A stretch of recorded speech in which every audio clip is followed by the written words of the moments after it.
I'm doing you a favor, Emma. Sarah's voice oozed with artificial sympathy through my phone's speaker. You can't possibly manage that big house while you're sick. Besides, we've already moved in. The kids love it here. My fingers tightened around the cold metal railing of my hospital bed, my knuckles whitening as I fought to steady my trembling hands. 3 weeks of chemotherapy had left me exhausted, but nothing could have prepared me for this. Sarah, I said, forcing my voice to remain calm despite the fire burning in my chest, you can't just move into my house without permission. Oh, but I did, she laughed, the sound sharp and grating. And honestly, the place needed a woman's touch. Those dreary old paintings of your mother's, I put them in the garage with the rest of the junk. My mother's paintings, the ones she had poured her soul into during her final years, each brushstroke a piece of her heart left behind for me. The house had been her last gift, a sanctuary she'd had chosen knowing I would need a place to heal after she was gone. Don't touch those paintings, I warned, my voice steel beneath the softness. But Sarah barely paused. Listen, Emma, you need to face reality. You're sick. You can barely take care of yourself. James and I are doing you a huge favor by taking over. The house will be full of life again, instead of just you rattling around alone in it. My brother James, of course, he had gone along with this. He had always let Sarah take the lead, even when it meant trampling over his own sister. I'll be home next week, I said firmly, and I expect. Next week, Sarah cut me off with a scoff. But we're already settled in. The kids are in school. I joined the neighborhood association. You can't seriously expect us to leave now. Besides, wouldn't you rather be somewhere cozy? An apartment, maybe, where you don't have to worry about upkeep. I ended the call, my hand trembling as I set the phone down. Through the hospital window, the city skyline stretched out before me, the same view my mother had looked at during her own battle with cancer. But unlike her, I wasn't going to let this disease take everything from me. What Sarah didn't know, what no one knew, was that I had been preparing for this moment from the day of my diagnosis. Maybe it was paranoia, or maybe it was just knowing my sister-in-law's penchant for opportunism, but I had ensured my home was legally untouchable. My phone buzzed again. A message from my neighbor, Mrs. Anderson. They're throwing out boxes from your garage. Should I call the police? I exhaled slowly, a small smile curling my lips. No need, I replied. Just keep taking pictures of everything they remove. Thank you for being my eyes. Mrs. Anderson, a retired legal secretary with a razor-sharp mind and an even sharper tongue, had been my mother's closest friend. When I had told her about my diagnosis, she had immediately offered to keep watch over the house. She had been documenting Sarah's slow takeover for weeks. Another text came through, this time from my lawyer, Michael. Everything is ready whenever you want to proceed. How are you feeling? Like teaching my sister-in-law a lesson about karma, I tagged back. I leaned against my pillows, imagining the look on Sarah's face when she realized the trap she had walked into. She thought she was taking advantage of my weakness, but she had unwittingly handed me all the evidence I needed. The next morning, an unexpected visitor appeared. James stood in my hospital doorway, shifting uneasily, his expression uncertain. He started, then stopped, taking in the sight of me. The chemo had stolen my hair, but it hadn't stolen my resolve. I sat up straighter, meeting his gaze head-on. Sarah says you're making things difficult about the house, he muttered. She's just trying to help. Is that what she told you? My voice was quiet but firm. That moving into my house without permission, throwing out Mom's paintings and telling me I should live in an apartment is helping. He shifted uncomfortably. You know how she is. She gets carried away. But she means well. Does she? I reached for my phone and pulled up the photos Mrs. Anderson had sent. Does this look like someone who means well? I showed him the images. Sarah tossing my mother's paintings into a trash pile, her friends carrying out my furniture, Sarah posing triumphantly in front of my house with a new home sign. James paled. I didn't know. You never do, I said softly. You never want to see her for who she really is. But this time, James, your wife has gone too far. He sank into the chair beside my bed, rubbing his face.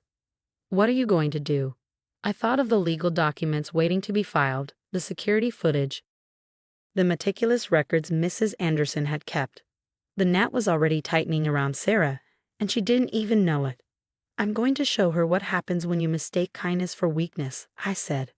The question is, whose side are you on? James hesitated, then finally met my gaze, seeing not his sickly little sister, but the woman who had inherited our mother's steel spine.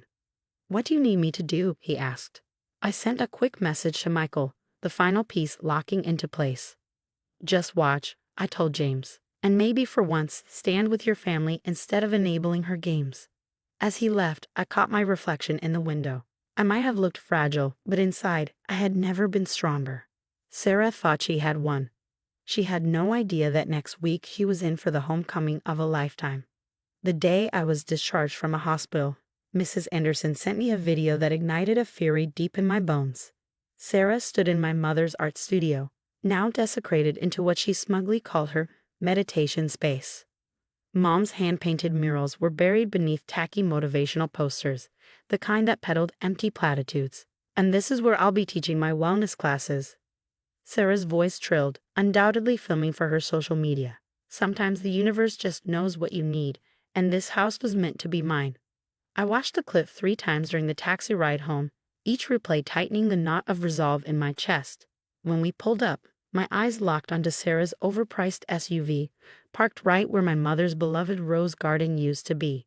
The flowers she had tended for 20 years had been ripped out, replaced with soulless artificial turf. Need help, dear?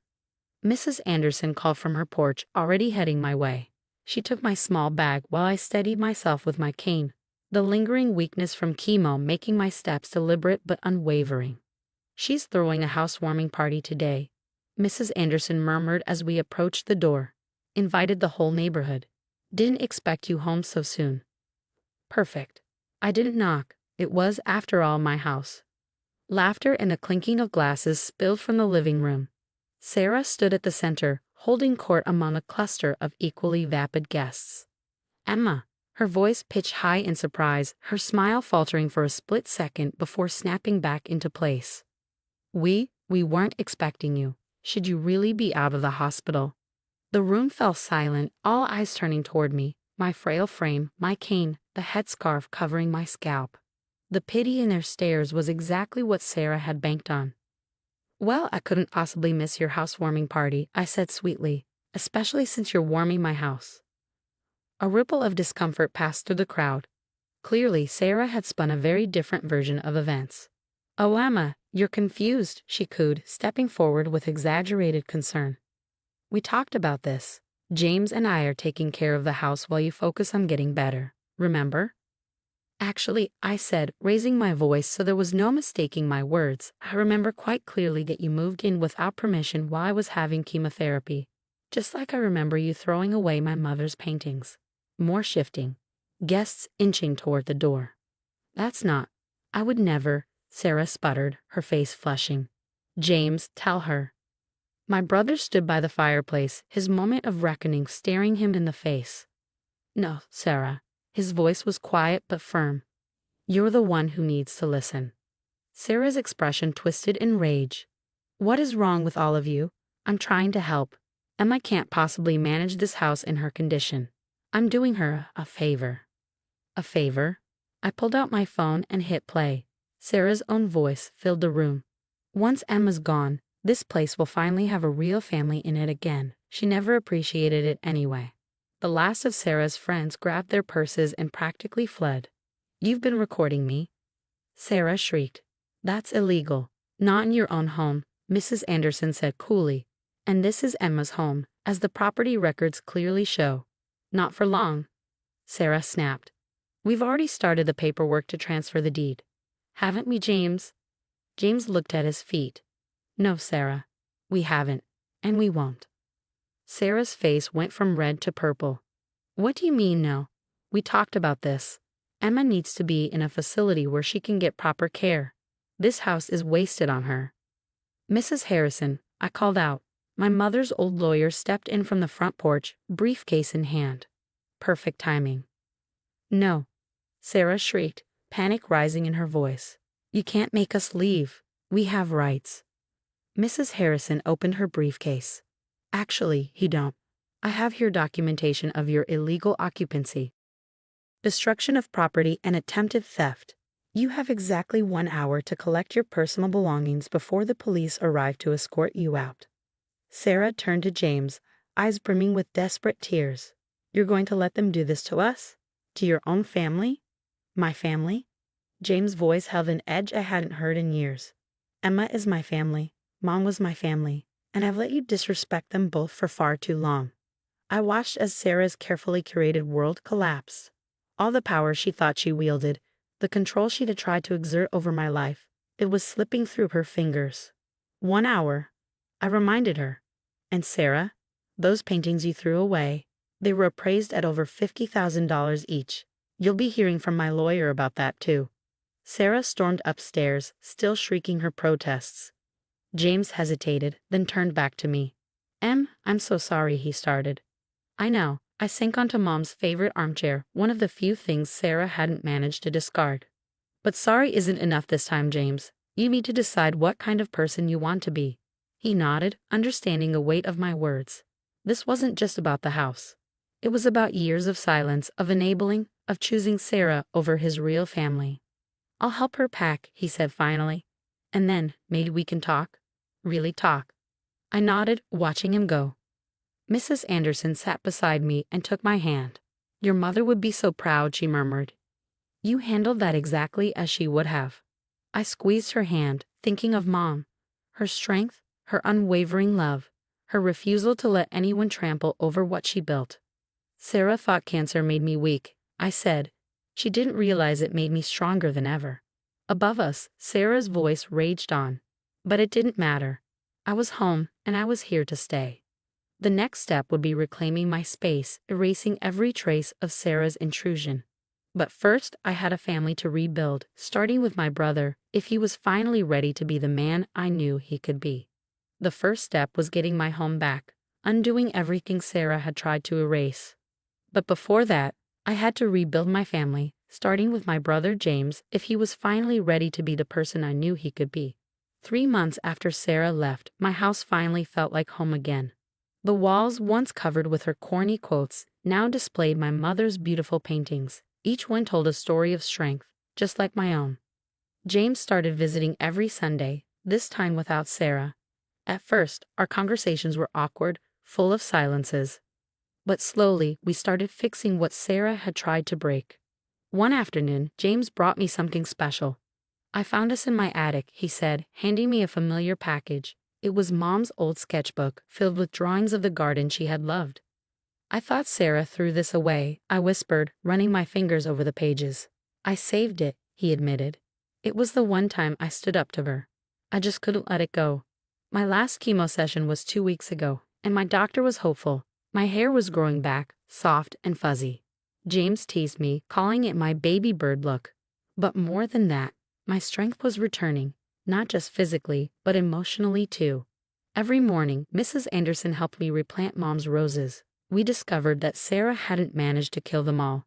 Some had survived in Mrs. Anderson's garden. She had secretly moved them the day Sarah started tearing them out. Your mother always said roses are like people, Mrs. Anderson told me. The strongest ones survive the hardest winters and bloom even brighter. Even the neighborhood had changed. The people who once believed Sarah's lies now came to apologize. Some brought plants from their gardens to help restore mine. Then last week, I got a letter from Sarah's lawyer. She wanted me to pay her for the improvements she made to my house. I couldn't help but laugh. She really doesn't give up, does she? James sighed when I showed him. No, I said, but neither do I. My lawyer sent back a list of all the damage Sarah had done, including the cost of my mother's paintings she had thrown away. We never heard from her again. Meanwhile, my mother's old art studio had become my safe place. I had even started painting, not as well as Mom, but with the same spirit. It felt like she was still here, guiding me. James now brought his kids over, something Sarah had never allowed. They loved hearing stories about their grandmother and helping in the garden. One day, my niece asked, Aunt Emma, why did Mom hate this place so much? James looked uncomfortable, but I answered, sometimes people hate what they don't understand. Your mom didn't see that a house is more than just walls. It's memories, love, and family history. Then something unexpected happened. Sarah had scammed people into paying for wellness classes in my house. When they showed up, expecting lessons, I invited them in for tea instead. We had no idea, one woman said. Sarah told us she inherited this house. Now, every Wednesday, they came not for wellness classes, but for art therapy. We painted, gardened, and healed together. Mom would have loved it. James finally decided to divorce Sarah. Trying to steal my house had been the last straw. It wouldn't be easy. Sarah was threatening to take everything, but he was standing his ground. You taught me that, he told me one day over coffee. Watching you fight back, not with anger but with dignity, it showed me what real strength looks like. Then yesterday, I finally felt ready to open the box of Mom's things that Sarah had thrown in the garage. Inside, I found a letter from Mom, written during her own cancer battle. My dearest Emma, if you're reading this, life has thrown you a challenge that feels impossible. But remember, our family doesn't break, we bend. We grow stronger in the broken places. This house is your sanctuary, your strength, your heritage. Don't let anyone take that from you.